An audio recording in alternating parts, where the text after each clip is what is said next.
No. And she's off for a week, and now she's negative, has a negative attitude. I'm feeling very oppositional. Oh, all right, I like this cat. All right, let's get going. Let's mix it up.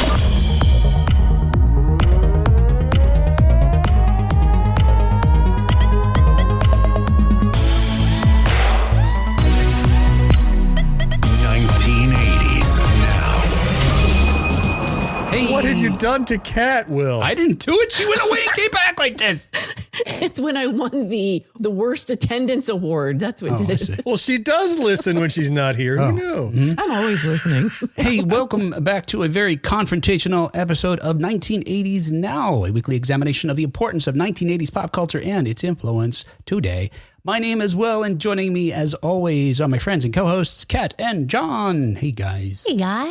Hello. And hello to everyone joining us on Facebook and or YouTube or Instagram or Twitch. I think those places are working. I don't know. But we're trying. And we may very well be live on there every Wednesday at 7 p.m. Join us if you can. If you dare. All right. Hey, check this out. On today's show, we're going to share the true story of the most brazen, the most valuable, and perhaps the simplest heist in Mexican history. Oh. It happened to take place on Christmas Eve, 1985. Feliz Navidad. Before that, though, we're going to review, and actually, in that sense, that the value of the things that were stolen, how simple it was, how bold it was. It may very well, it's probably easily among the superlative for this heist there is in the world. Not only just Mexico, but certainly in Mexico, it was regarded as the robbery of the century at the time. I can't wait to hear. Before that, though, we're going to review current news stories related to 1980s media, including, you remember that game Oregon Trail that was popular when we were kids in elementary schools? Yes. You know, unlike anybody who played that game, the creators of it have found tremendous success. I could never get past whatever. I just die. I don't know if anyone's ever finished it. I imagine someone has, but it's very difficult. Oh, we have. It's all about persistence. Yes, but there'll be a lot of dying of dysentery before you get there. Snakes. You've lost 3 oxen. You broke a wheel. You're stuck in the mud. Yeah. You're all dead. Yeah. Your wife cheated on you. No. Just emotional damaging things too. Emotionally damaged. Oh, is this the updated version? Yes, for 2024. Yep. Got it. Your candidate didn't win. That kind of thing. So we're going to talk about that because they've got a live action movie coming, and look, that just speaks to how popular it's continued to be.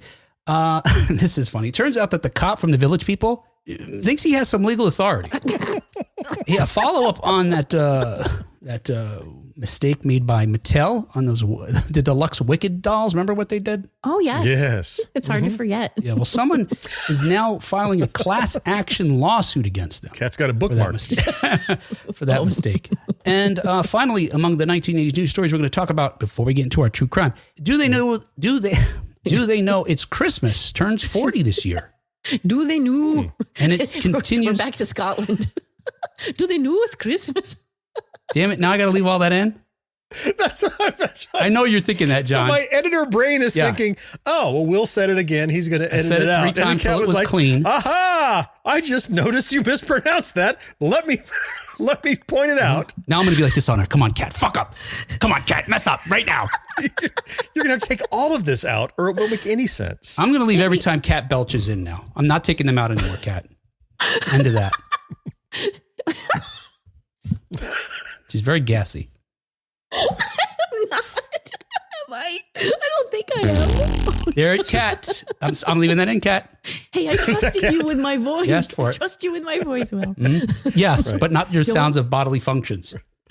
Your onomatopoeia or something. I don't know. From now on, every time you correct Will, he's going to raise your voice by 1/2 step. So you can hear all of her bodily functions? Well, no, not volume and pitch. Half step, half step. Gotcha. Until ultimately she's Theodore from the Chipmunks. I think we're punishing the audience at that point, though, We're John. a banshee. Well, to lower mine. Do they know it's Christmas is celebrating its 40th anniversary this year, and it's still 40 years later, not without controversy. All right, hey. That's all that. A couple of things I wanted to let you know. On Monday, December 9th at 8 p.m. Eastern, I will be appearing on the Mr. Throwback Thursday show as they record live. Whoa. Yes, and they record live on a number of different places too, including Facebook and Twitch. Maybe YouTube, I'm not sure about that, but I will be sure. Yeah, YouTube as well. I'll be sure to provide links to that in the show notes and on our Facebook page and so on and so forth. But I will be chatting live with Jamie and Bill about hip hop, cool. popular hip hop, in particular in this episode, talking about some albums from 1989. Oh, One of my favorite years for hip hop, and one of my favorite years altogether. But anyway, and join one of your us favorite for topics. Yeah. my favorite. Yes, the combination, the nexus of things I Yeah. love. Yes, right. Mm-hmm. Another brief announcement on this episode. Stick around because after the news, we're going to be giving away Michael Thomas Perrone's latest book, The Electric God and Other Shorts. So, he's, I've got his other books over here that I could show you, but we're not giving those away. But you'll remember we chatted with Michael some time ago, and we've talked about his book certainly because it's his first. There he is. His first two books, Danger Peak and Deja Vu, are both set in the 1980s, and they're both fantastic and interesting and different. And they're coming of age stories with very different twists, I'll say. But definitely check those out. But we're giving away his latest book, The Electric God and Other Shorts. Stick around, hang around for after the news, before the true crime. We're going to give it away to somebody who's listening right now on our live. But if you want to get your hands on Michael's book, and you should, check out his other two books too. They're fantastic. If you want to get your hands on The Electric God and Other Shorts, all you got to do is go straight to bookshop.org. That's our favorite place to get books. It supports independent, small mom and pop bookstores around the country. And it's the same to use. It's the same. It's easy to use as those other ones. That big one. The big one that I'm thinking about. The one that doesn't treat its employees very well. Anyway, hey, one last announcement. On December 13th, I'm going to encourage you to tune over to Shudder TV or AMC Plus TV, where they're going to be airing a very special live The Last Drive-In with Joe Bob Briggs as they do their annual Christmas charity auction. In the past, these guys have raised over $500,000, and they're at it again. Wow. You remember Joe Bob? He was, we watched him in the 80s with his drive-in show. We watched him in the 90s with Monster Vision. Well, if you didn't know, and I bet you did, he is still around doing it every year. They've been doing the show, The Last Drive-In, for, I think, 8 years now. And they're doing their Christmas charity auction again on December 13th, again on Shudder and AMC Plus. Now, look, and check this out. Listen, in addition to that, if that weren't exciting enough, listen, sometime this week, we're going to be dropping our interview with the man that brought Joe Bob's back into the zeitgeist for a whole new generation of folks. Matt Mangiarides, with his production company, they are the producers behind Last Drive-In, and he's produced a number of other horror movies, including the one we discussed just a couple of episodes ago, the follow-up to 1987's Street Trash. Yeah, Matt's company produced the latest one, and we're going to chat with Matt about all of that because he's got a really interesting story, one I'm envious of. Because in the 1980s, he began shooting his own, videos as a little kid on his family camcorder. Fast forward, decades later, he's actually making movies. Wow. And I would imagine, I'd like to find out about maybe the connection between what he learned as a kid in the 80s shooting stuff and what he uses to produce, bring us back movies that are very much, in the spirit of those that we loved in the 1980s. So listen for that. All right. Hey, let's get caught up on 1980s news. All right. Hey, this week in 1980s news, per the Hollywood Reporter, Oregon Trail action comedy movie in development. So already we know, they've taken a certain angle to this game that I wouldn't say was funny by any means, except for the humor as kids we found it, and even adults now found in it, because of, again, sort of what the gameplay was, which we can talk about, and also the fact that it was really hard. Yes. But the Hollywood Reporter writes, grab your wagons and oxen and get ready to ford a river. This movie adaptation of the popular grade school computer game Oregon Trail is in development at Apple. Most of the stuff Apple makes I like, so it's, this could be good too. Will Speck and Josh Gordon, who directed Blades of Glory, which I did not see, and The Switch are attached to direct and produce. So in the kind of comedies, there's some others in these guys' repertoire that they've directed together. Sort of broader comedies, as you could even get from these two films that I mentioned. So I don't know. It's possible. It's good. But the most curious thing about it to me is that sources told the Hollywood Reporter that the movie will feature a couple of original musical numbers in the vein of Barbie. I definitely want to hear a song about dysentery. Oh, yes. You almost have please. to. Right? Yeah. Somebody get Lin-Manuel Miranda on the phone. We need everything that rhymes with dysentery. Right. Well, they don't have Lin-Manuel, but instead they do have EGOT winners Benj Pasek and Justin Paul. Those are the duo that wrote the Tony Award winning Dear Evan Hansen, which is a fantastic musical. as well as the movies La La Land and The Greatest Showman. It's unknown how the film will portray this story in the game that is meant to mimic 19th century pioneer times, following a covered wagon train heading west. What we do know, however, is the origin of this particular game. While working as a student teacher in 1971, Don Rawich, a senior at Carleton College, recruited 2 friends to help with his project. His goal was to teach 8th grade school children about the realities of 19th century pioneer life on the Oregon Trail. Now, first of all, what is that goal? Like, what is it to have that goal? Like, who gave him that goal? That they had to understand the realities of it. I don't remember being taught the realities of anything. Just got the facts. Probably unsurprisingly, I saw a documentary about the creation of Oregon Trail. It might have even been just like maybe it was one episode of one of those games that made us or something, but it started as a project and he brought it in to the computers for kids to try and play. And they were like, this is the best thing ever. They couldn't get enough of it. He and his buddies, as you said, had like plotted it all out on the kitchen floor on these big sheets of newsprint to figure out the flow chart and what the decision tree was. And it was meant to be an educational tool. It was a way, as I recall, to kind of, they love computers. How can we integrate computers into this social studies lesson? Oh, what if we made up a thing about this? But when I think about making a film about it, though, other than a musical comedy, there have been 1,000 films about the wagon trains headed out west. Yes. It's not like, finally, a movie about wagon trains. Wait a minute. Yeah, and certainly, unlike the goal of the game, which was to give some sort of historical perspective, this movie's not going to be that if it's like you're pointing out a musical comedy. I don't remember. I think I must have played it at some point back in whenever, I guess in the 80s, and whenever it came out. But I don't have a strong remembrance of playing, but I did play it as a card game. Okay, right. Yes. 10 years ago. So it started as a computer game and then became a card game. Is that correct? Well, it started as history. Initially, there really was a wagon train across. That was then the basis for the video game. Yes. Oh, yes. So that came first. It was a very rudimentary video game at first in the early 1970s. And then as time went on, they were able to make it more sophisticated. The version that we're probably most familiar with is the one that came out in 1985. Between 71 and 85, they called the game Oregon. In 1985, they called it the Oregon Trail. That's when you had that, green on black game that was probably on an Apple II in your school or library at the time. But you're right, Kat. In the decades that have followed, because of its popularity, there's been several different iterations published, including those for various computer systems now and gaming consoles, including Nintendo, PlayStation, Xbox, smartphones, tablets, and you've got your analog versions as well in the form of board games and card games.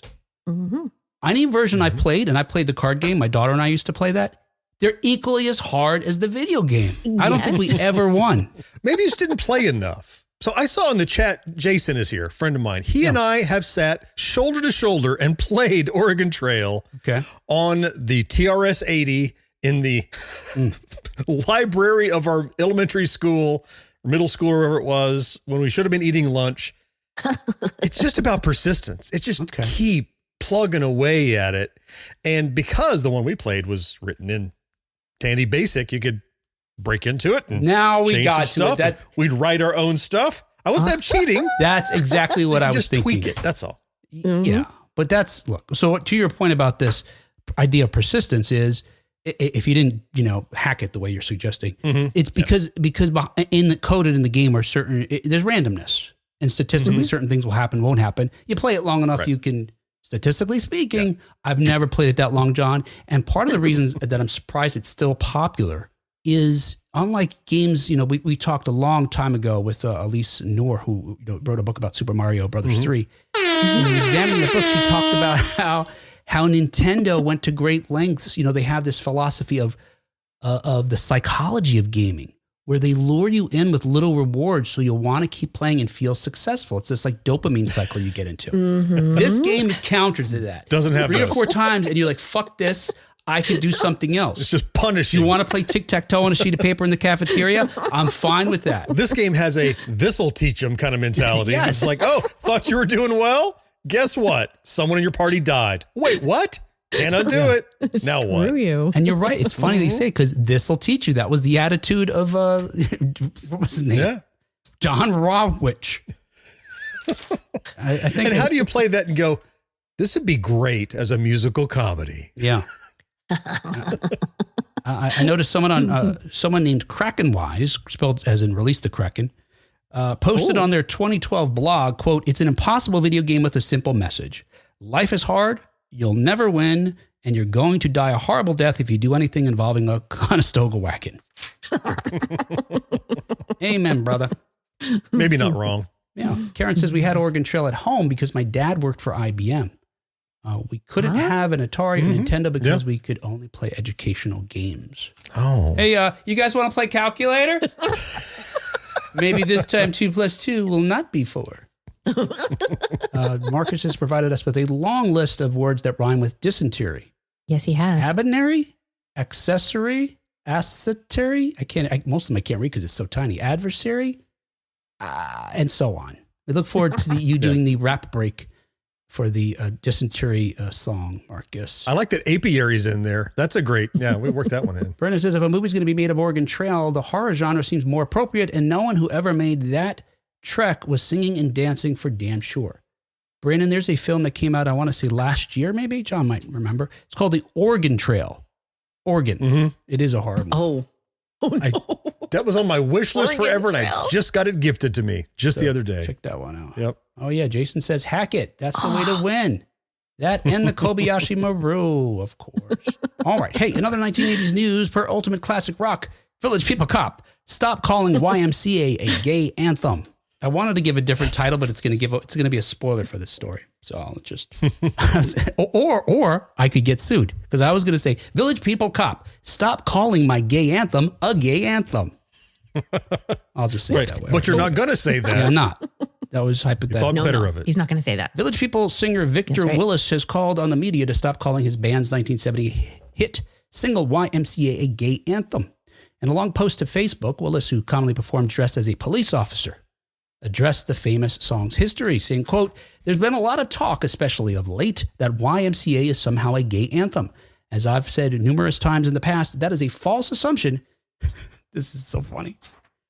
"Based on the fact that my writing partner, so people say it's a gay anthem based on these facts.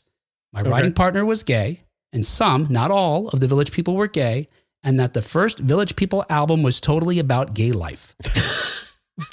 All just circumstantial evidence. Yes. Is he saying that that's what the first album was about? Oh, sure. The first album. Absolutely. Okay. Got it. Right. And then you have this YMCA, which came out as a single. So I guess in that sense, he's, saying just because we wrote a whole album about gay life doesn't mean any other song was also gay. And okay, that we can buy that. It's worded in a funny way, I think. But in fact, for Willis, there's nothing more hetero than the YMCA, saying, quote, "I therefore wrote the song about the things I knew about in the Y in the urban areas of San Francisco, such as swimming, basketball, track, and cheap food and cheap rooms." And when I say hang out with all the boys, that is simply 1970s black slang for black guys hanging out together for sports, gambling, or whatever. There's nothing gay about that. Wait. Hanging out is not black slang. I use that. Okay, well. And I'm decidedly white. Wait, John, are you making an announcement? No, hold on. Yes. Hanging out is specifically cultural? Well, I guess he can only speak on behalf of his culture. So, sure. Okay. Well, I'll let him know it was an all-inclusive slang. I hung out as well. And often, and not in a gay way. And because he's really pissed about this whole thing, he went on to threaten legal action to those who continue to call YMCA a gay anthem, saying, quote, now look, by the way, I realize I can say my headline as I did because he's given us a cutoff. You could say it's a gay anthem up until December 31st, midnight, because he says, quote, come January 2025. Get it out of your system. Come January 2025, my wife will start. Come January 2025, my wife, she's in the back. Come on. You do not want her after you. Deal with me, honey. My wife will start suing each and every news organization that falsely refers to YMCA, either in their headlines or alluded to in the base of the story, that YMCA is somehow a gay anthem, because such notion is based solely on the song's lyrics, alluding to illicit activity for which it does not. The singer added that such insinuations were defamatory and damaging to the song. Isn't this bullshit? So there are some variables of assumption in here. So if you're going to defame someone, you have to say something about them that is somehow bad, right? Yeah. Like if I say, Will, you're a great guy. Oh, don't defame me. Don't say horrible things about me. So if he's upset that people are calling this song a gay anthem, that implies that he says there's something bad about being gay. Therefore, don't you dare call me this bad thing. Yes, that's my problem with this. It's going to be tough to. Yeah. It's going to be tough to enforce. Yeah. Sounds like someone who's very insecure with his song meanings. You nailed it, John. That would be his biggest problem. And even if he has a jury of all homophobic people who say, yeah, that's horrible. He said it was gay. Mm-hmm. What are the damages? It's got to be one of the most successful disco songs of all time. Right. And people have been referring to it as a gay anthem for decades. He's going to kick in the door of the pink elephant. All right, everybody. I need YMCA out of the jukebox. Yeah, you're not going to. So unless he's able to show, well, this affected a decline in sales because now there's no damages. It's the opposite of damages. Zero damage. Promages. Right. Aside from the legal implications, which I guess maybe we can't separate them from what I'm about to say. Who decides what is an anthem for what? And that's my other problem with this. It's the, when you create something, right? Mm-hmm. An artist, and you create something and then you let it go out into the world. And you need to let it go because the people receiving it, witnessing it, all of that, they're going to make of it what they will. So I feel like, no, you don't have control over who's deciding what. It's like Tom Cruise going, hey, this volleyball scene on the beach was not intended the way that you are using it. So cut it out. Stop renting my movie. Stop giving me royalties. Mm-hmm. It's just volleyball. Everybody relax. Think about how many songs are played at sports games that weren't written to be sports anthems, but they are. That Gary Glitter song, right? What is it? Dum dum dum dum dum dum dum. Hey! Gary Glitter, I think, is in jail, or he fled the country, right? He's been accused of really bad things. And the chicken dance also nothing to do with poultry. Not written specifically. Yeah, right. Hey!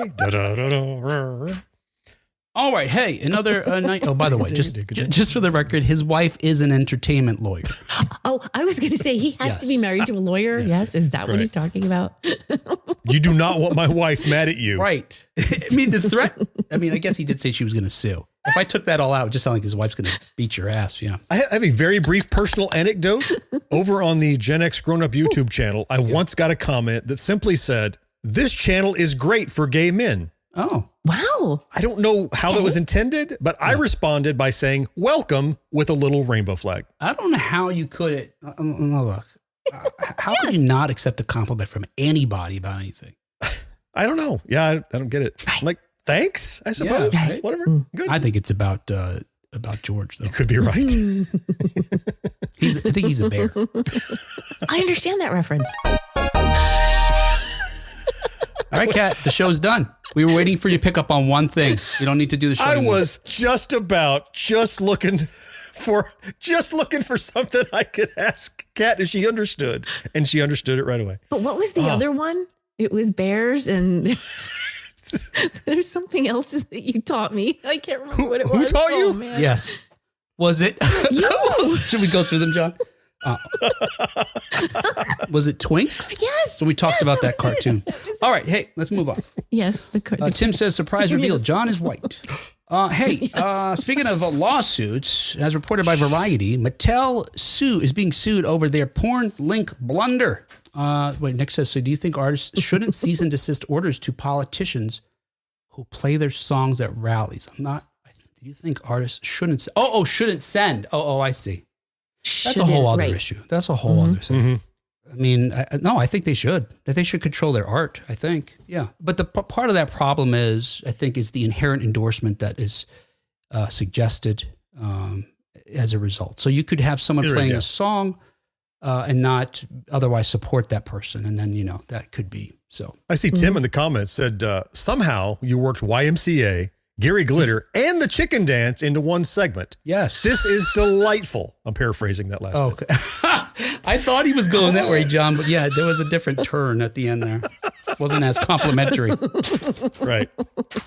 I think you're misrepresenting Yes. him at Cease this and moment, Cease and desist. but I'll let it go. Right. Hey, another 1980s news, as I mentioned here, another lawsuit. Mattel's being sued over their porn link blunder. So we talked about the blunder, but now Mattel is being sued for mistakenly printing the URL for a pornographic site on packaging for special edition Wicked dolls. And we're talking about the smash hit movie that just came out.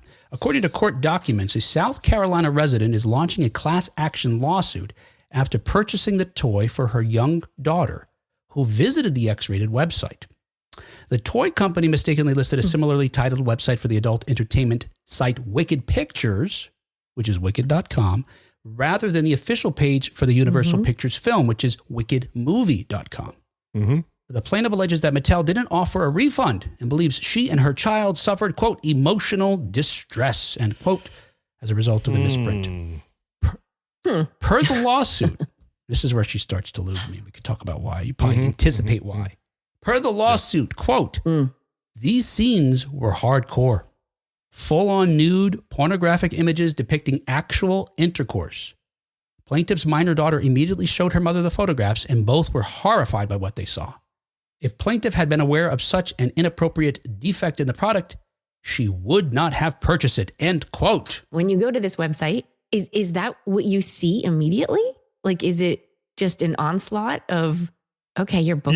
You're ahead of me. That's where I was going, Kat. I'm like, look, when you go to wicked.com, I imagine when you get there. I'm not going, so.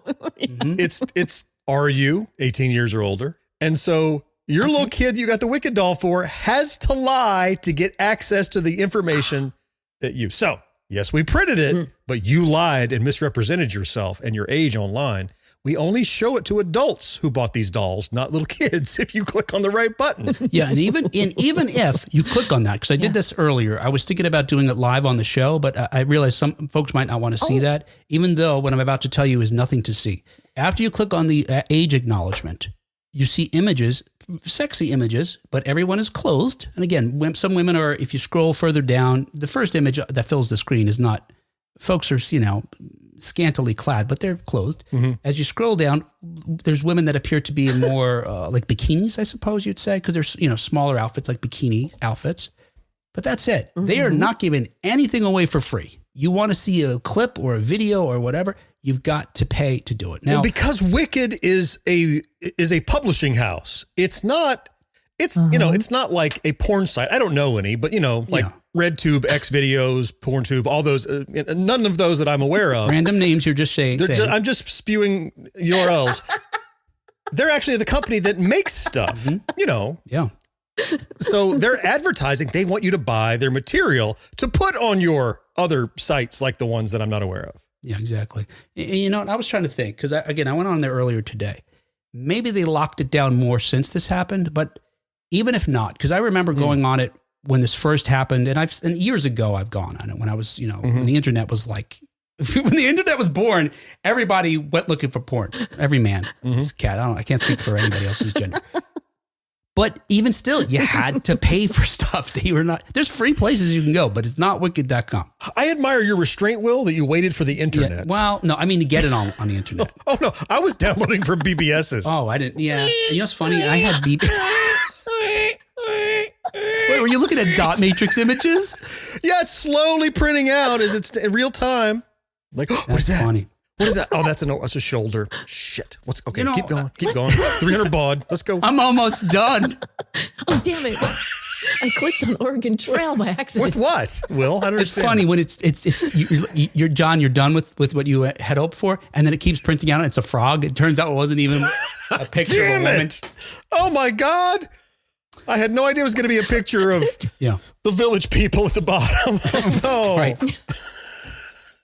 It took an hour and it wasn't what you wanted. Even if, let's say she's going to be after me. Let's say she did see what we saw. Because again, you'd have to click and click and click to find what she describes as, and this says, these scenes were hardcore. We don't tend to use a word scenes to describe something that's static, right? A static image is in a scene. Right. The one she searched for example. Right.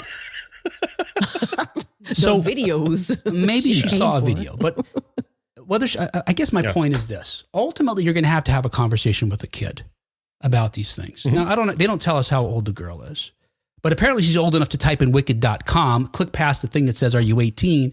All of these things. Right. So, yes. So I guess what I'm going to say is, and it's up to the parents to introduce that, or your kids' friends, because we talked about this before. They may beat you to the punch, but it's, and I don't know what these people were doing, or how they were doing, but ultimately, sex is a natural act. It wasn't people doing something, and this is a legitimate site. It's not, there's nothing that's illegal on this site. And the adult woman, she's got emotional damage too from seeing nudity and sex. She has a kid. I'm assuming they did it. She's done it at least once, but maybe not. Yeah, she's adopted. Don't make assumptions. Right. Don't make it gross. I would never. So regardless of the snafu, the box office for the film itself was fine. It opened on November 22nd and collected a dazzling $112 million in its debut and has since grossed an additional $263 million domestically and $360 million globally. Yeah. So I'm trying to take off my snark cloak for a second and go, so I had a young daughter at one point and the internet existed. And what if I got her Littlest Pet Shop or whatever she was into back when she was that age? My kid too. And on the back, right, there was like Webkins. Right, maybe, or it was webkins.com with an S. It goes to a porn site with a Z. Oh no, misprint. I'm not saying those sites exist. I'm not saying they're all dressed up as little pet shops. I don't know that. But if you were, it's not like a thing. I can't wait to sue the company that had a misprint. Yeah. Don't you have to have some, there's help me, lawyer. Not on purpose. The neglect. The negligent. You're responsible for it, but you didn't intend to. You're negligent, right? You just whoopsie. I did it, but I didn't mean to. Right? There was no malice intended. Right. And so it's tough to show. First, malice was intended, and that it was damaging. Again, back to the damages. Marcus says, "Good job of watching what your kid does online." Yeah, it's inevitable that you're going to have to police them before they start typing in a whole bunch of kind of searches. Douglas says, still waiting for you guys to post a trailer from that erroneous site. Yeah, Doug, you just go straight there yourself. Tim says, I got online with AOL and remember having to run my 9600 baud modem to download a pinup of Cindy Margolis. Took hours. Brandon says, this website lawsuit sounds about as dumb as someone seeing a flame on a stove and touching it anyway and then complaining they got burned. Yeah, I agree. I don't think this is... I don't see how this is going to go very far. Frivolous lawsuit number 2. Again, assuming they win, what does the jury award them for damages? The cost of the doll? Maybe they get their learning back? Yeah, that. And plus, this is what they'd have to do, right? Because all of these civil lawsuits are about just general court. It's a court of equity. We're trying to get you what you lost. Someone took it from you, illegally. Trying to get it back to you. What did you lose? My daughter learned about sex at too young of an age. Lost her innocence? I mean, in that case, Kat would have several pending litigations against the show. Yeah, exactly. Hey, that gives me an idea. No, Kat. All right, we need some more patrons to help defend ourselves against one of our co-hosts. Yes. I'll go fund me just for that. It reminds me in law school of a suit where someone was suing, because you study real lawsuits. So, you could sue if, let's say, a family member, spouse, parent dies as a result of some sort of negligence in a hospital, right? Now, doctors have a certain amount of immunity, but let's say it's gross negligence. It screws up. You'd be able to get damages, depending on spouse, especially for something. You could say they had a certain salary. It would have been earned certain years. I would have lost companionship. They try to put a dollar figure on. But there was a lawsuit where a guy was saved by a doctor and he didn't want to be saved. So he was suing for being alive. And what I recall is the outcome of the suit was, you're welcome? So you were denied death? Allow me to provide it to you now. That would be the equity. You're right. Oh yeah. We're so sorry we saved you. Here, eat this. Cyanide capsule. The lawsuit will go away, and so will you. Doug says a woman won millions for not being warned that coffee is hot. Now, Doug, if you watch the documentary on this, you learn it's not what you were told. This woman deserved the money. She was told it was hot. It says, everybody knows coffee is hot. It was at a temperature that it was ridiculous. It was something like 300 plus degrees. It was right. It's like being handed a flame. Yes. Right. And she didn't behave. She didn't act with it in a way that was irresponsible or unexpected. That a lot of lawsuits like this or torts are. What can you anticipate? If the company can anticipate you may accidentally spill your coffee on you, which is reasonable, especially with those lids, they should be providing it at a temperature that won't make your skin fall off. And that's what happened with this woman. She was an elderly woman. She got it on her thighs. That skin just coming right off. Mm-hmm. Yep. Sloughed right off. Yeah. Really bad. Yep. I've seen that too. Yeah, on a more pleasant note, let's talk about how terrible Do They Know It's Christmas is. So Do They Know It's Christmas turns 40. And they still don't know. Shouldn't that be the goal of the fundraiser? 40 years of telling people, and they're still, wait a minute, it isn't Christmas? I have no idea. Yeah. He's still asking. Right, John. What the hell? I don't get it. Instead of giving them money or food or whatever they're sending over there, knowledge, most valuable thing you can get. Calendars, perhaps. What? Calendars? Well, then you know it's Christmas. Calendars. Look on the calendar. Then you would know. You know. Because it often falls around the same date every year. So if you have a calendar, that's true. You're right. There's no reason to not know it's Christmas. So in 1984, the Boomtown Rats' Bob Geldof and Ultravox's Mitch Uri wrote a catchy, well-intentioned, deeply problematic Christmas song about the need to help other people during the holiday season. A massive group of primarily young British stars, including Bono, Sting, Boy George, and Simon Le Bon, sang on Do They Know It's Christmas, which came out under the name Band Aid. The song became a worldwide hit, but 40 years later, not everyone is feeling the Christmas spirit. If you didn't know, and I didn't realize this, in the years since the song's release, Geldof has overseen 3 more versions. So we had the 84 one, then we had another in 89, one in 2004, and another in 2014. On the later versions, Geldof updated the song by bringing in younger stars, of the moment. Robbie Williams, the Sugar Babes, and Dido were in 2004. One Direction, Sam Smith, and Ellie Goulding in 2014. At the end of November, Band Aid released a new 40th anniversary. This is just for me already. Look, the song's problematic. I do like the tune of it, though, but this really is just like... they're calling the 40th anniversary a mega mix because they're mashing up vocals from the first, third, and fourth versions. It sounds like a horrible idea to begin with. Put aside the problematic lyrics. Okay, so I have to interject here. Yeah, I didn't know it was problematic. What did I miss? I've heard it. Granted, I've never analyzed the lyrics or looked for the political meaning behind it or whatever. It's just the song and whatever. Why is it questionable? And what's wrong with the second version that they're leaving all that out? Was that the one where they spewed epithets? No. That's what I wanted. This one went hard. Number 2 out. Right from the first bar.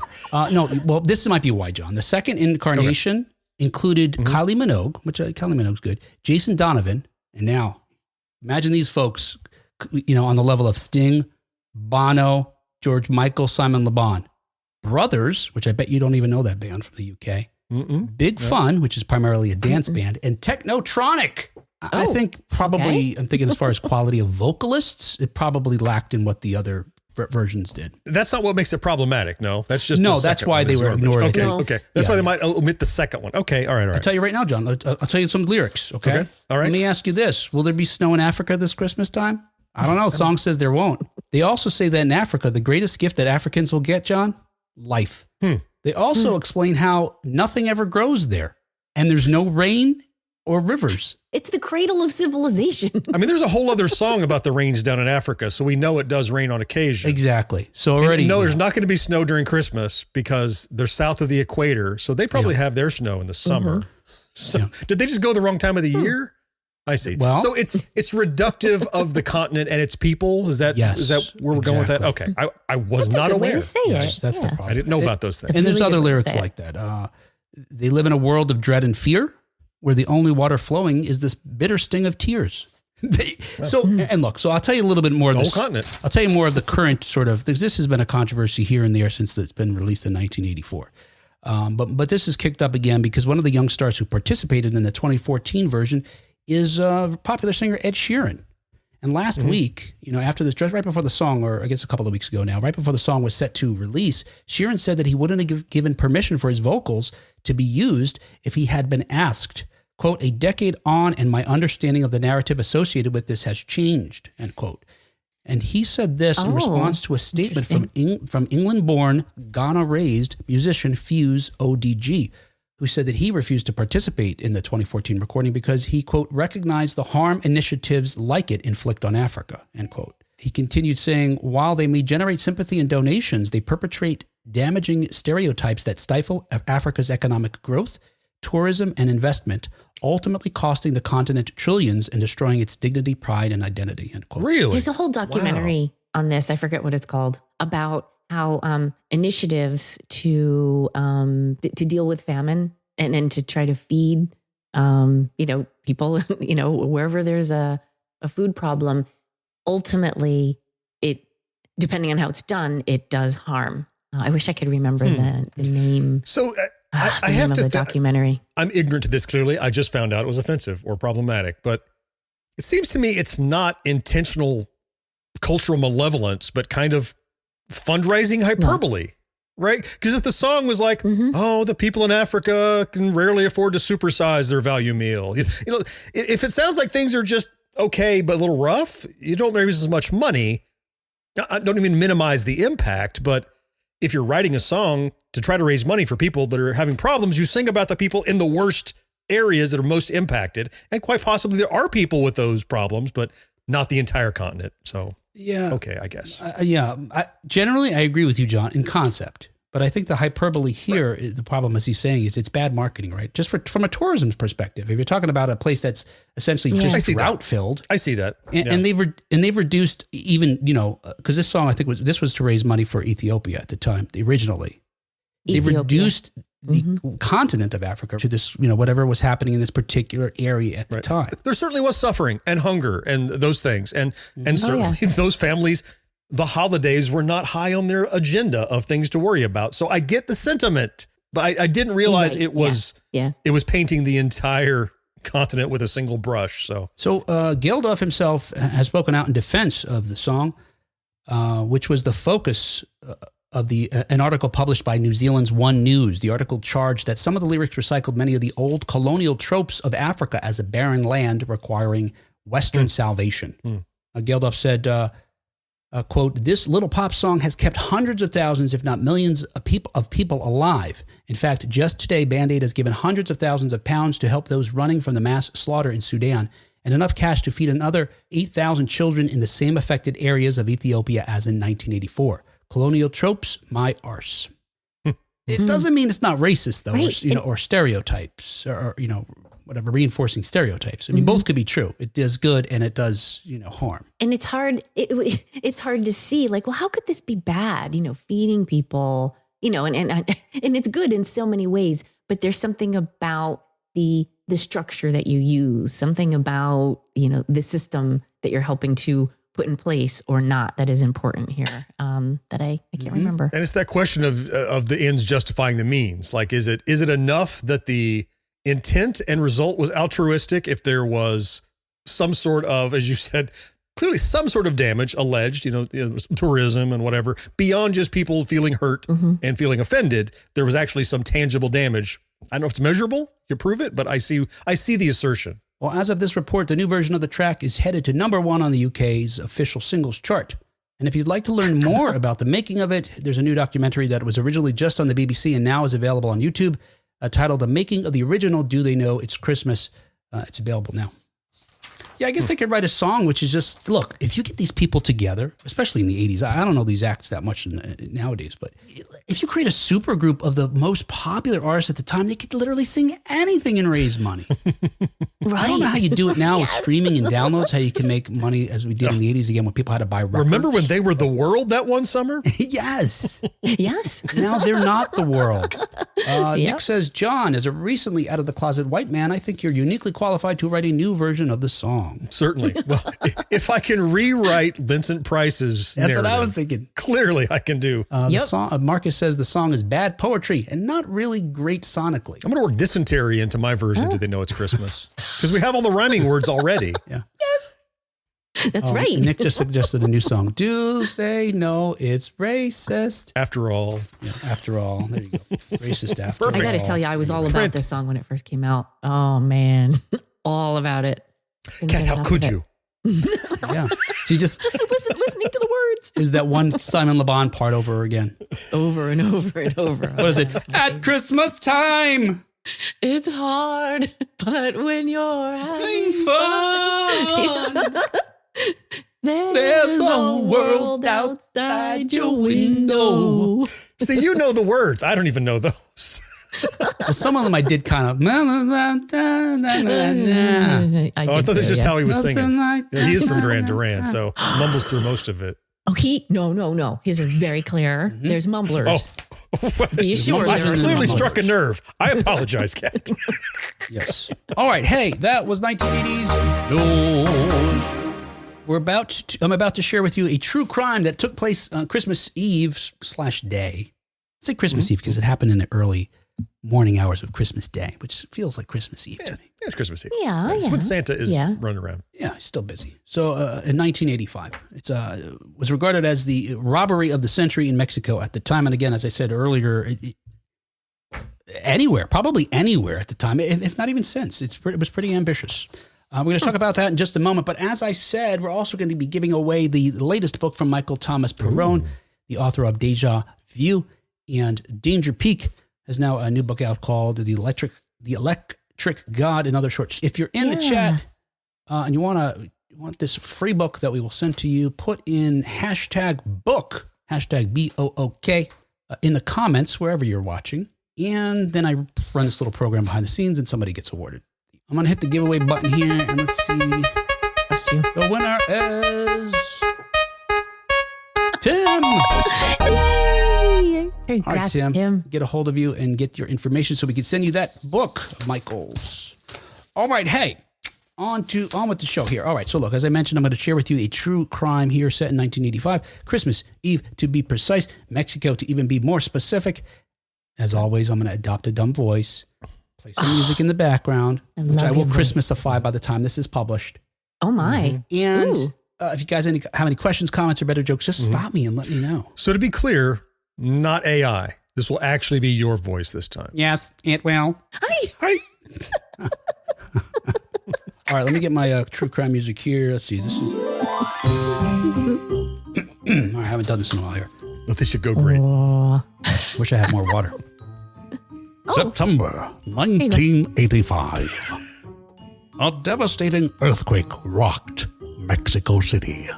Oh. But it was the brazen heist 3 months later that shook the world. Known in Mexico as the, quote, robbery of the century, end quote. This is the story of the Christmas Museum heist. Wait, Christmas Museum? Or... Christmas Eve Museum heist? Yeah, I don't know. Okay, you got a better idea? I got it. What do you think it should be? It was a heist of a museum that happened on Christmas. Okay. And you're right. It does sound like the museum is a Christmas museum, which we have in my town here. It's like the chicken farmer. You're right. Celebrity chickens. Words, you got to be careful. So wait, is the museum a Christmas museum? That's true. Or is it a celebrity museum? All right, look, this isn't going to be the best true crime, right? We needed content. I didn't realize we were going to talk about the news for an hour, so I put this together. All right, here we go. We can talk about anything for an hour, Will.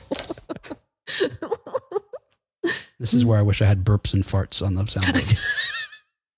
I did hear the ho ho ho in there, though. You already got that nice, working. Right, December 25th, 1985. Before that particular Christmas, Carlos purchased Trevino. By the way, never mind. And what? Ramon Sardina Garcia, both in their 20s, were considered quite boring, just like Kat. Much like Kat. Wow. They were considered quite boring. Belonging to middle-class families, the pair was studying veterinary medicine at the Universidad Nacional Autónoma de Mexico. Nice. You need water now, don't you? You know, I love when you listen to radio stations that are Spanish and they have to say a word that's not Spanish, just straight up English. You go back and forth. It's kind of fun to do it the other way around. Love it. In addition to their interest in animals, both Perches and Sardina shared a fascination with pre-Hispanic art. And, perhaps because it was much more interesting than sticking a thermometer in a dog's ass. Their shared passion led to a collective obsession with the National Museum of Anthropology. That locale was central to both the That locale was central to both the conservation of Mexican heritage and the young man's get-rich-quick crime.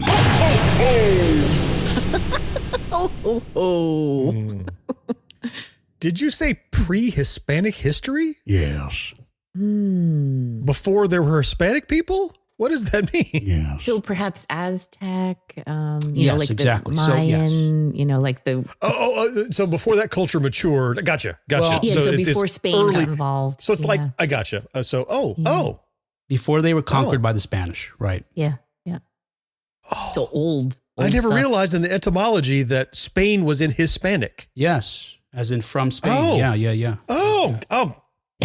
Yes. Okay. You are learning all kinds of things today. Yes. Do they know it's Hispanic after all? Doesn't know when I'm Christmas the is, one. though. Oh, no. I don't know. I'm going to ask my wife if she knows. Just like a cat would do. 1 a.m. Just an hour after Christmas Eve slipped into Christmas, Purchase in Sardinia slipped behind the National Museum in search of a secret passage into the building. Their moves, however, did not rely on luck. The soon-to-be thieves had spent the prior 6 months casing the joint. While other veterinary students may have enjoyed their summer respite. I think that's the word, respite, right? Like taking a break. Respite? Yep. This pair respite. spent more than 50 visits learning the daily routines of the museum's security guards. They examined display cases, took photographs, and studied construction layouts. They had also identified key vulnerabilities in the institution's defenses. Early morning Christmas, they had determined was the best time for their plan.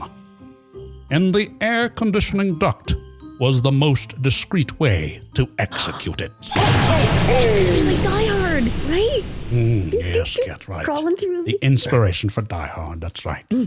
So, Kat, here's the thing. He has cleverly not told us what they're heisting yet. You're right. He has not. Interested in that. And everything leading up to this point sounds like a lot of fun. It reminds me of what I would do at Tom Sawyer Island at Disney World. Take photos, look for places I could sneak around, get behind the walls. Right. Yes, all fun stuff. But So I wasn't not stealing. at all boring. Not even a little tiny No. bit boring. Right. No. Right. That's what I said. Before that, they would have been regarded as boring. Oh. Oh, Before like me. Christmas, yes. Oh, Now, after Christmas, but they're now like they're John. exploring. Oh, They're fun now like they're John. super cool like me. They're like John at Tom Sawyer Island. That's a contrast, yeah.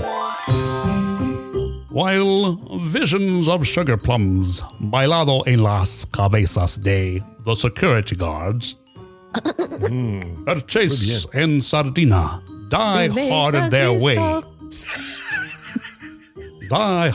way into the building. Yes. From the verb to die hard. Come out to the coast. Yes.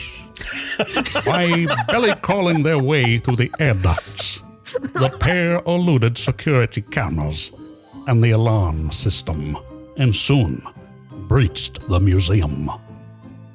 The criminals soon arrived in a gallery to find not a creature, to find not a creature was stirring. I think. That's beautiful. Not even an underpaid security guard. Their surveillance had paid off. As anticipated, the museum's personnel, who were charged with patrolling the 161,000 square feet of the 26-room building every 2 hours, were gathered in one room, celebrating the holiday. Nogging it up. Yeah, what? It's Christmas Eve, of course. Yes, and we have a bit of audio from that night. This is what the criminals heard. What? Feliz Navidad.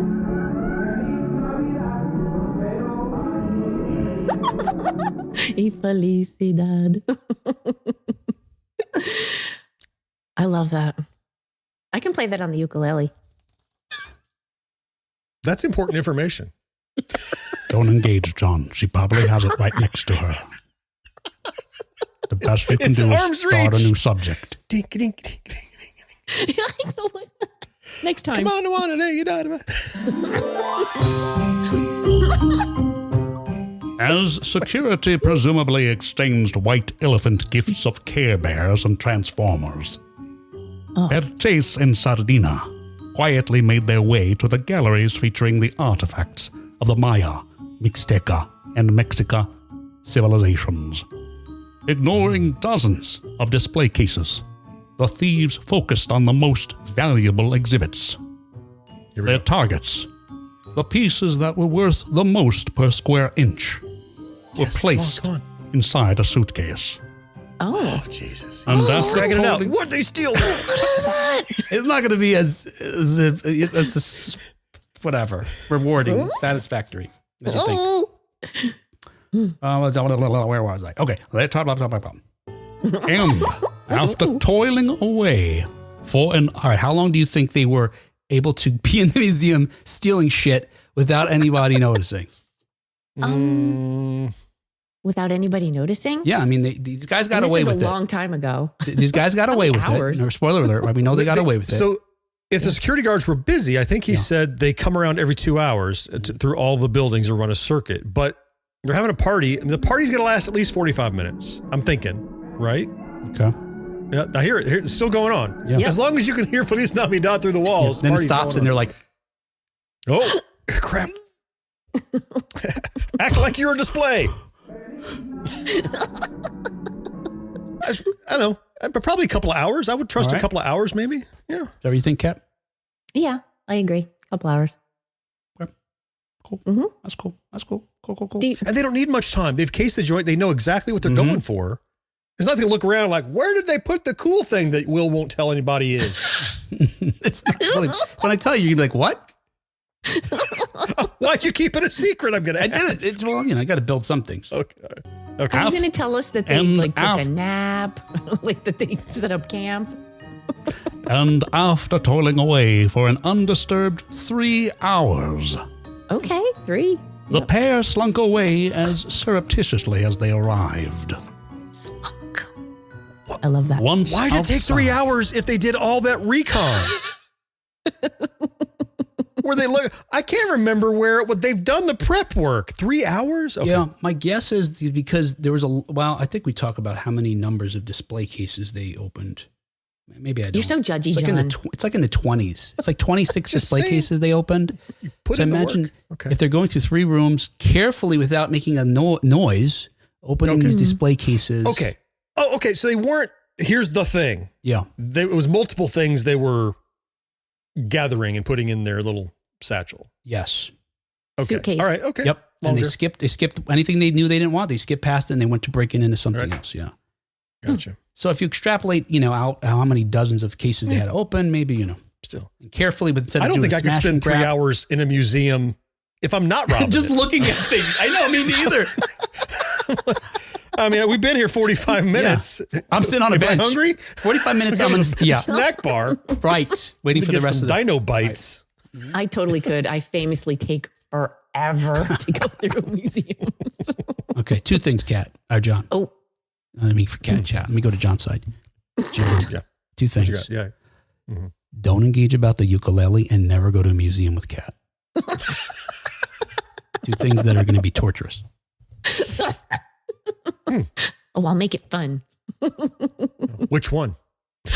Doesn't everybody who plays a ukulele say that? Hey, guys, no, wait. I'm going to make it fun. I promise. This is going to be fun. Oh, God. Like, how much fun could you have with 3 strings? 4. See, John, we're not engaging, Kat. This is not an invitation. She's got the little guitar out again. Oh, I didn't even finish my 1 paragraph. I got 1 sentence left. Once outside the museum, the 2 robbers fled in their waiting Volkswagen and disappeared. That's the Volkswagen zooming over. Christmas morning, 1985. while 3 kings hadn't yet delivered gifts to the Mexican children. The morning shift at the National Museum of Anthropology learned that 2 jokers had robbed them.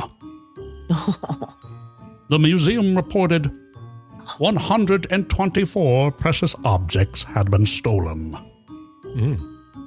Those included objects from the sacred cenote of Chichen Itza, more than 60 Mayan pieces from the temple of Palenque, gold jewelry from the Mixteca, and the famous mask of the Zapotec bat god. Bat god? Yes. Wow. Ba-na-na-na-na-na. Well, there were jokers involved, so you need Bat God to balance the scales. The treasures were made. Because of 3 kings, but maybe The it's kings the and bat. jokers, and then jokers to bat, shit. which make connections. The connections. And you thought all that creative writing would go to waste, Will. Never. Sometimes the curtains are just blue.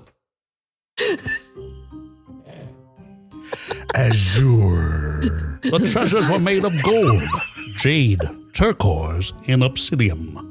The value of just one of these pieces exceeded $20 million at the time. No.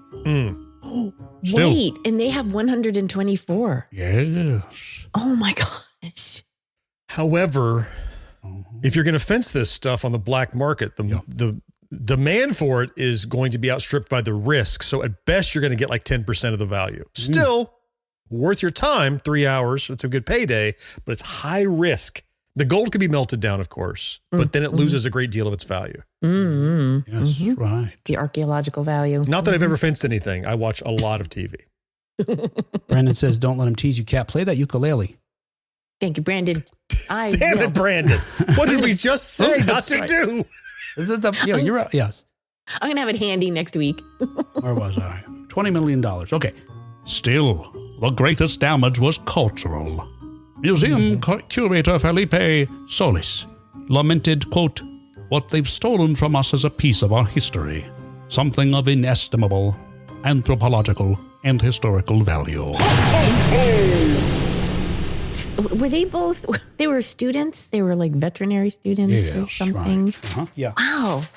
You'd think, I mean, that's not for the faint of heart to commit to that path, right? You'd think they'd be a little more upstanding citizenship than going to steal things. Yeah, they hadn't had a prior criminal record prior to this. You know what I'm picturing? Huh. I'm picturing how the Grinch stole Christmas. And I'm hoping, like in the distance, they'll hear, "Dahu, Dore, Dahu, Mo," and he'll come down the hill and put all the things back in the museum, right? Because their manos grew through 3 sizes that day. Their hands, no hearts. Cabeza, his head. Corazon. What's heart? Corazon. Yeah, their corazon grew 3 sizes that dia. Yes. Corozones. I know lots of body parts and didn't know heart, apparently. Is this the Oregon Trail? Oh, be still my beating corazon. The scandal became worldwide news. The response was quick. The value and cultural significance of the stolen artifacts led authorities to suspect the work of international thieves. So, in addition to the cooperation of the immigration body, personnel from the General Directorate of Customs, workers from the country's airports, and Interpol, more than 30 people were tasked with solving the case. And while local police plastered Mexico with wanted posters at docks, airports, and railroad stations, Interpol kept an ear out for black market sales of archaeological items. But for the next 4 years, not a single clue could be found. How many years? 4.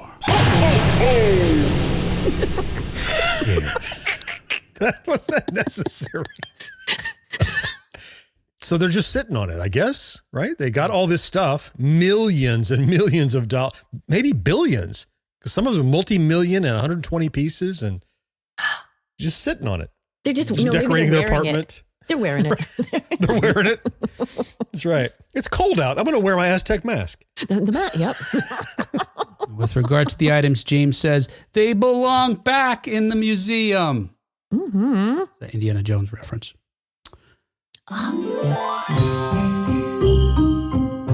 Immediately after the heist, the hopeful veterinarians turned cat burglars first fled to Perch's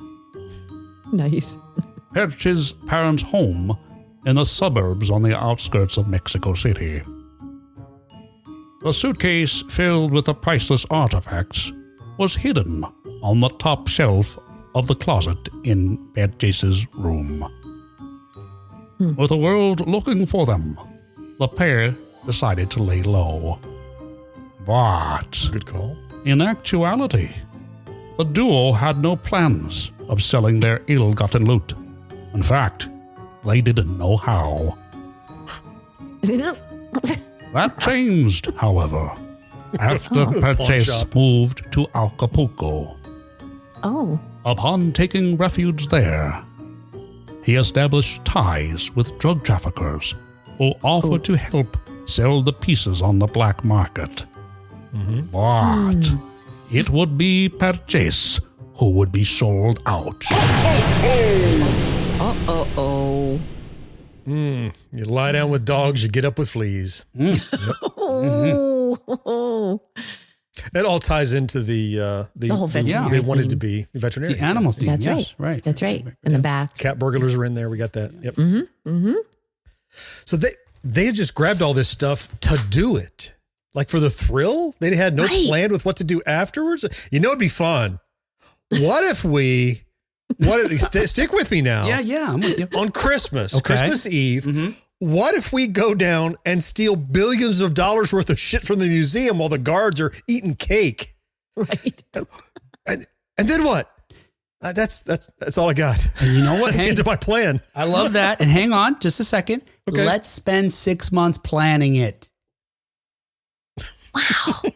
At no point are they planning to go, and then what? I ran out of paper on this pad.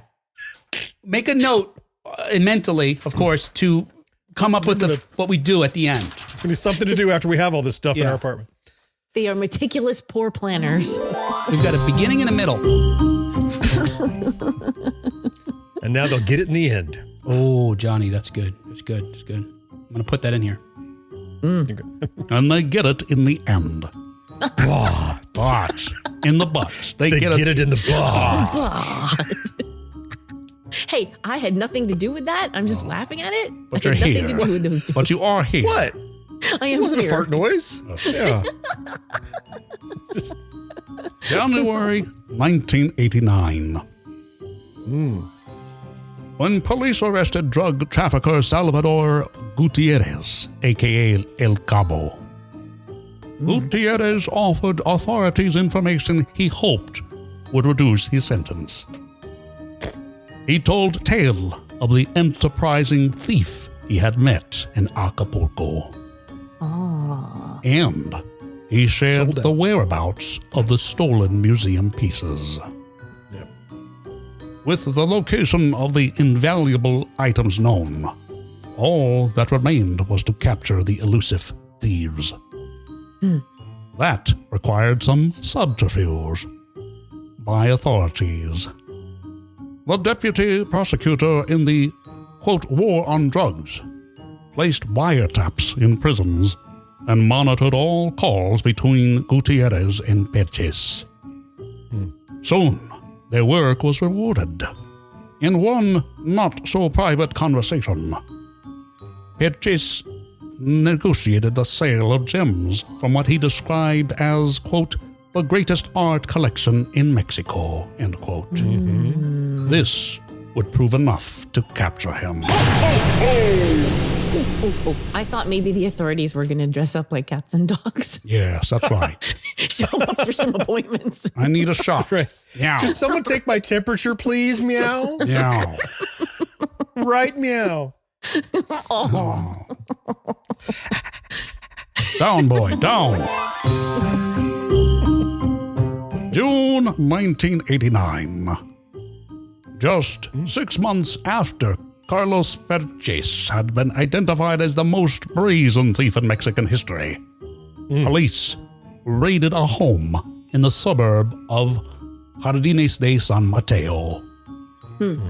There, authorities recovered 111 of the 124 stolen pieces. Whoa.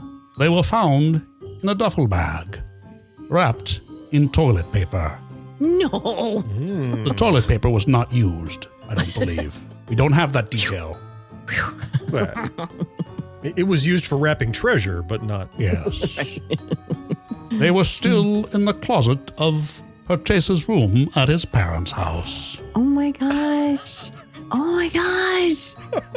Wow. Of the missing pieces, Perches exchanged 2 for cocaine. 7 remained with his cohort, Ramon Sardina, Oh. and the whereabouts of 4 others was unknown. Regardless of the initial difficulties they faced, the authorities managed to recover practically all of the most valuable pieces, including the mask of the Bat God. So don't you know when you move out and you call back home, hey, Mom, would you look in my room? In the closet, there's a duffel bag. Okay, I've got it here. Don't open it. There's a lot of toilet paper in there. But what I need you to do is if anyone What are you comes doing with asking, this toilet paper in here? Why do you have this? No, it doesn't matter, Mom. Put it in the put it in the garage because they're gonna come look in my room. If I had wadded up pieces of toilet paper in any container in my home as a youth or an adult, my mom definitely would have opened it up, torn all that stuff up. And that's ill-advised. Just put it on record. And then if she found stolen art, she would tore me up. Nope. Yeah, right. Did that happen often? Was stolen art inside of the toilet paper that she found? Yes, that's right. No, no, John, no. I used paper towels. Okay. Oh, that's good. Some drop cloths. Oh, Mr. Throwback Thursday podcast says this sounds like a Bill Reads lyrics segment. So yeah, reminder, I'm going to be on, hopefully you're listening to this in time to hear me live on that show on Monday, December 9th. December. At 8 p.m. Eastern. All right, this is it. Here, let's wrap this up, guys. Okay. Oh, with toilet paper. Yes, let's wrap it with toilet paper. Thrilling conclusion. But in the end, during his interrogation, Perches admitted to being the mastermind behind the robbery. Among the details the loquacious criminal provided to investigators, however, Perches didn't explain why he and his accomplice had committed the crime of the century. He was also unable to provide the location of Sardina, who remains at large today. Wow. There's the winner of this whole story. Yeah. It is believed that the 7 pieces Sardina controlled never left Mexico. Likewise, Perches never left the country. Having been sentenced to 22 years, he was released early in 1995. Shortly thereafter, he was murdered. Under mysterious circumstances. Well, he was mixing it up with some unpleasant characters there. Yeah, He was hanging with the riffraff and lowlife. Yeah, I know. I guess. It's nuts. Sardinus wouldn't have come after him because he didn't sell him out. Right? If he knew where he was, he didn't say. Yeah, So he didn't rat out. Right. Yeah, and he, like you said, John, he made out. He had these pieces of art still he had managed to hide for 10 years by then. He's now hidden an additional 2 decades. Yeah. But, yeah. Wow. Anyway, so you might have guessed there were some consequences in addition to the crimes that he was charged with. Well, the museum, following, again, what was the boldest and seemingly easy once they actually did it. The execution seemed simple, right? Figuring it out might have required some planning. But the National Museum of Anthropology implemented stricter security measures. They installed electronic alarms and a closed-circuit television system and increased the number of guards. Likewise, the legislature... Banned Christmas parties. Yes. No more Christmas parties, guys. Yes, cancel. And the legislature reformed the penal code to punish crimes against cultural heritage more severely. So apparently that wasn't maybe a specific crime at the time. There was no more die-harding allowed. Yeah. No. They got rid of the air conditioning. They closed up all the ducts. Ducts. You said he was sentenced to 22 years, but he got out early. Yep. Did you? I missed how long he was in. Did he serve like 10 years? He was sentenced in 80. Or he was in 89, and he got out in 95. So what was that, like 6 years? Oh wow. Okay, 6 years. Okay, wow, 6 of a 22. That's yeah. Yep. He didn't even have to do a dime. Nope. He was a good boy in jail. He was a good boy in jail. Rat out his buddy. Yeah, there you go. I don't know that he could, but there you go. That was the show. Wow. I am not ready for my part. Oh my gosh. She's reaching for the ukulele. Everyone run. It's a trick.